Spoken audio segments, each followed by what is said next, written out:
People who lived in the Roman era used clothing to indicate their social status and wealth. In the Middle Ages, from around 400 to 1200 AD, men and women wore belted tunics. The colors of the clothes that were worn were used to signify the financial status of the people.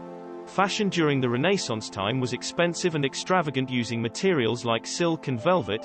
The materials and styles varied from lower class to upper class. The estimated amount that King Henry VIII spent every year was 16,000 ducats, equivalent to over $3 million today. Between the 1600s and 1900s, a sort of dress code was established for men and women. Women wore gowns while men wore buckled shoes, a waistcoat, a shirt, and an outer coat. Women wore dresses with corsets, hats, and parasols. Towards the end of the 19th century and the beginning of the 20th century, women began to prefer more practical clothes. Fashion in the 1910s was a more modern version compared to the 19th century.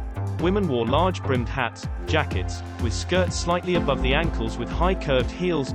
Men wore derby or bowler hats, long suits, loose-fitted pants, and curved-heeled shoes.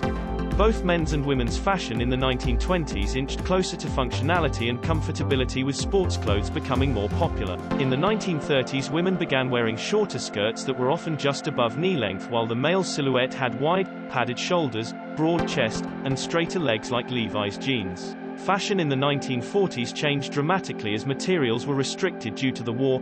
Extravagant fashion took a major step back as practicality and utility became way more popular. Men's style did not change too much between the last decade and the present, casual day-to-day style, while women's fashion became more elegant. Fashion in the early 60s compared to the late 60s was completely different.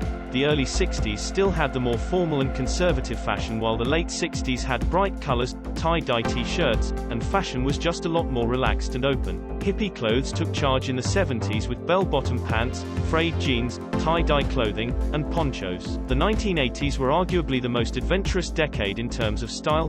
Crazy hairstyles, velvet blazers, famous leg warmers, jeans became a staple in every wardrobe, and spandex leggings all contributed to making this decade one to remember in the fashion industry.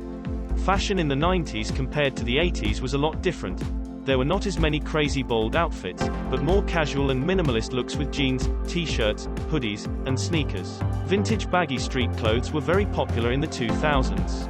Athleisure was quite popular during the decade, and 90s style elements influenced skateboarding fashion. The decade of the 2020s is still young, but we have seen elements from the 70s and 90s return. That will be it for today's video. We really hope you guys enjoyed it, and as always, make sure to leave your video ideas down below. We will see you guys in the next one.